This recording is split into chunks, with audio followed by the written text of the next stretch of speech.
Hello friends, मैं आपका दोस्त डॉक्टर सुनील कुमार और आप देख रहे हैं डॉक्टर कुमार एजुकेशन।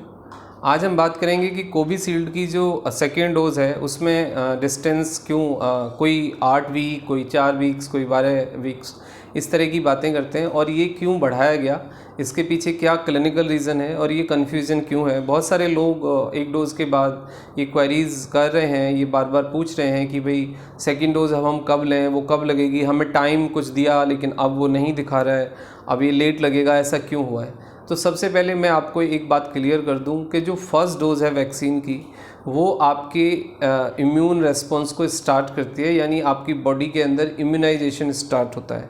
इसको इस तरीके से समझने की ज़रूरत है। हमारी बॉडी के अंदर दो तरह के एंटीबॉडीज़ हैं, IgM और IgG। तो ये जो एंटीबॉडीज़ हैं इनका अपना एक रेस्पॉन्स मैकेनिज्म होता है, एक ड्यूरेशन होता है, एक टाइम होता है और उसके हिसाब से फिर ये बनते हैं। यदि किसी को नेचुरली कोविड-19 इन्फेक्शन हुआ है तो उसको वो नेचुरली एंटीबॉडी फॉर्म्ड होंगे, तो एक हफ्ते के बाद या 10 दिन के बाद लोगों की बॉडी में एंटीबॉडी रेस्पॉन्स शुरू हो जाता है और वो 3 से 4 हफ्ते में कम्प्लीटली इम्यूनाइज हो जाते हैं और फिर वो कम्प्लीटली ठीक भी हो जाते हैं।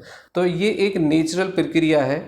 तो फर्स्ट डोज के बाद आप मतलब 4 हफ्ते से 12 हफ्ते के बीच कभी भी सेकेंड डोज ले सकते हैं, क्योंकि सेकेंड डोज एक बूस्टर डोज होती है जो आपके इम्यून रेस्पॉन्स को स्पीड अप करती है। इसका मतलब ये है कि जब आपने पहला डोज लिया तो आपकी बॉडी के अंदर जो नेचुरल इम्यूनाइजेशन प्रोसेस है, यानी उस डोज ने, उस प्रोटीन ने, उस मॉलिक्यूल्स ने जो आपके ब्लड में डाला गया, उसने आपके इम्यूनाइज सिस्टम को, इम्यूनाइजेशन को स्टार्ट कर दिया।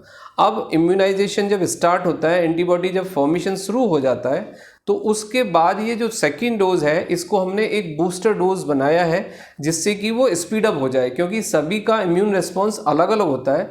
लेकिन बूस्टर डोज मिलने से जो कवरेज है वो बढ़ जाता है, यानी फर्स्ट डोज मिलने से भी लगभग 60 और 65% लोगों को कंप्लीट एंटीबॉडी बन जाएंगी, लेकिन 30 से 35% लोगों को एंटीबॉडी कंप्लीटली नहीं बनेंगे, क्योंकि कोमॉर्बिडिटी हो सकती है, एजिंग हो सकती है, इम्यून रेस्पॉन्स कमज़ोर हो सकता है और दूसरे भी बहुत सारे रीज़न हो सकते हैं। तो सेकेंड डोज को उस क्लिनिकल पॉइंट से रखा गया है। सेकेंड डोज एक बूस्टर डोज है।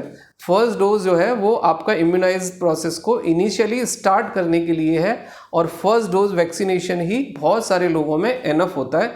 लेकिन सेकेंड डोज कवरेज को बढ़ाने के लिए, इम्यूनाइज प्रोसेस को कंप्लीट और स्पीड अप करने के लिए है।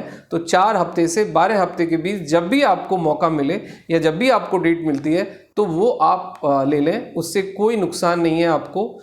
डिले नहीं है वो। 4 वीक के बाद 8 वीक या 10 वीक या 12 वीक्स में जब भी आपको ये डोज मिलेगी उस तभी आपको रिवाइव होगा आपका इम्यूनाइजेशन और स्पीड अप होगा और आपका जो कवरेज है वो बढ़ जाएगा। बहुत सारे साइंटिस्ट का ये मानना है कि 3 मंथ्स में या 6 मंथ्स में जो आप सेकेंड डोज लेते हो तो ना केवल वो आपका कवरेज बढ़ाती है बल्कि आपके इम्यूनाइज प्रोसेस को रिवाइव भी करती है, यानी जो पहले रिवाइव हुआ था वो दोबारा से स्टार्ट भी हो जाता है। और इन फ्यूचर में आपका एक हो सकता है एक ही डोज डेवलप हो जाए और वो आपको ईयरली, जैसे इन्फ्लुएंजा या फ्लू की जो दूसरी वैक्सीन है ईयरली लगती हैं और ये हर साल आपको लगानी पड़े। तो इसके जो डिस्टेंस की बात है, जो 2 डोज के बीच में गैप है, उससे आप परेशान होने की या घबराने की कोई आवश्यकता नहीं है।